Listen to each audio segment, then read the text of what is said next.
This is Autoline Daily, the show dedicated to enthusiasts of the global automotive industry. There's a lot of uncertainty about the future of the U.S. economy because of tariffs, and here's a danger sign. Heavy truck sales started dropping in May, a month after President Trump announced the tariffs.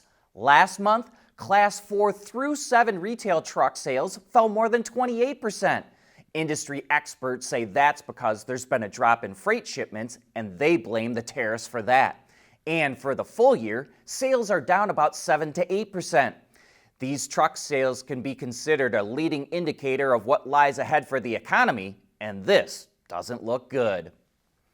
Billionaire investor Warren Buffett was considered something of a savant to have his company Berkshire Hathaway invest very early in BYD, well before it emerged as China's largest automaker. But Buffett has been selling off shares for some time now, and we've learned that Berkshire Hathaway completely sold them all by Q1 of this year. BYD has been running into some problems lately. It lowered its sales target by nearly 1 million vehicles, and its profits dropped almost 30% in the last quarter. The stock price is down about 20% since its peak in May, though it is still up for the full year. But sure looks like Buffett got his company out at the right time. Maybe to take some of the sting away from that Buffett news, BYD announced that the Xtreme version of its Yangwang U9 electric hypercar posted the highest speed ever for a production car.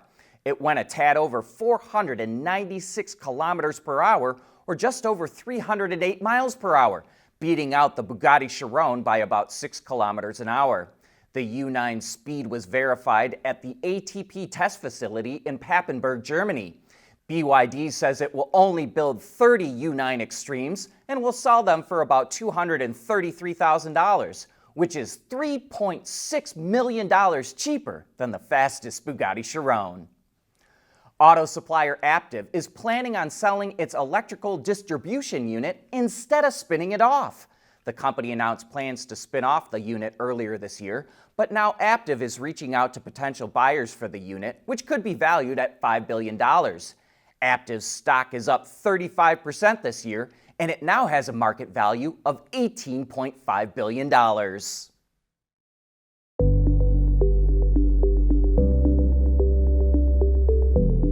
Developing today's vehicles, issues can happen in an instant. What good is knowing your problems without the data to solve them? Meet Wireless Neovi Cloud, your secure off-the-shelf solution, empowering real-time collaboration for quick resolution. With Wireless Neovi Cloud, your team can prevent issues before they can escalate. Driver communication data and remote diagnostics to analyze and resolve your problems using OTA, allowing your executives oversight throughout the process. Wireless Neovi Cloud, your vehicle update solution in production and on the road.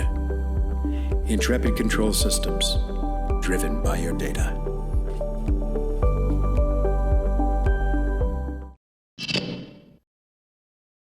In a report last week, the chipmaker NVIDIA is considering investing $500 million into UK AV startup Wayve.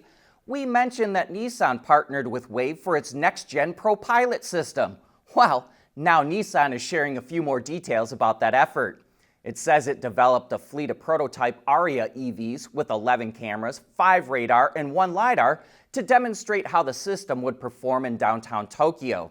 Instead of reacting to a single object, Wayve claims that its tech has the ability to understand its surroundings, anticipate what will happen next, and how its own actions will affect the environment so that it drives more like a human.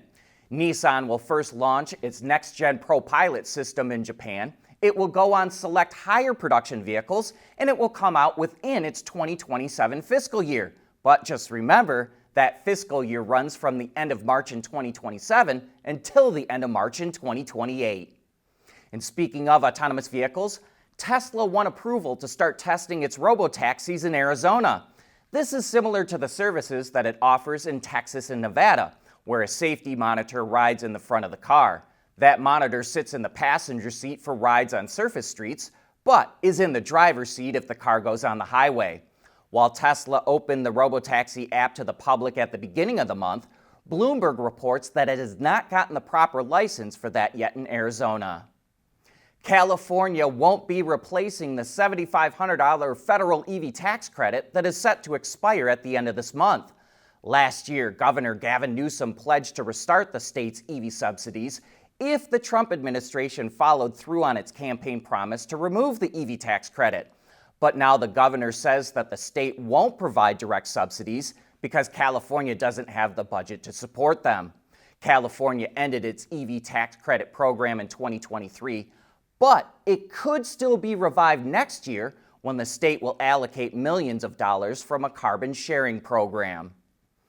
It looks like hackers are targeting the auto industry. Jaguar Land Rover still hasn't restarted its operations since it was hit with a cyber attack several weeks ago. And now Stellantis says that a third-party service provider's platform that supports its North American customer service operations was hacked.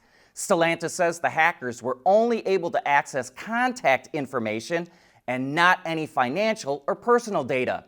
Stellantis is asking customers to avoid clicking any suspicious links or sharing personal information from unexpected emails, texts, or calls. Cadillac is coming out with a rear-drive version of the Optiq for the 2026 model year, and it's about $2,000 cheaper than the all-wheel drive version. The base price for an Optiq is now $52,395, including destination charges, which we think is a great price for a luxury electric CUV with an estimated driving range of 317 miles. A Mercedes EQB is about the same price, but it has 251 miles of range. An Audi Q4 e-tron sells for just under $52,000 with 288 miles of range. BMW's iX3 will likely be a lot more competitive, but it's not out yet, and so we expect the Optiq to keep selling well.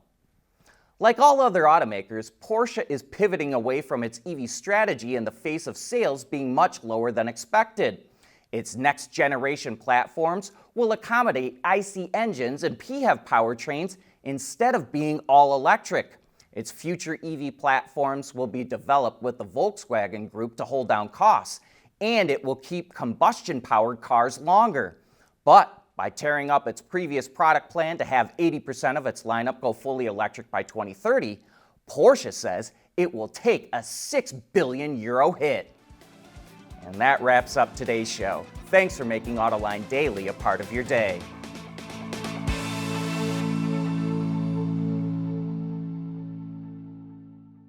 Autoline Daily is brought to you by Alex Partners, when it really matters. CSP, the Composites Solution Partner. Intrepid Control Systems, over-the-air engineering, boost your game. And thanks to the following YouTube and Patreon members.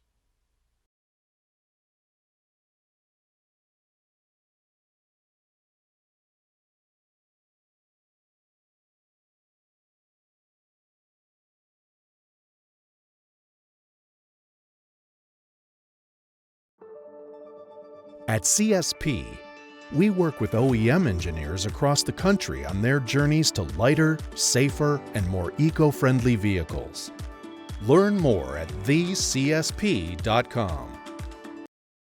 We act, we grow, we transform, we protect, we rescue. In moments that define the future, we are the partner you can trust. Alex Partners, when it really matters.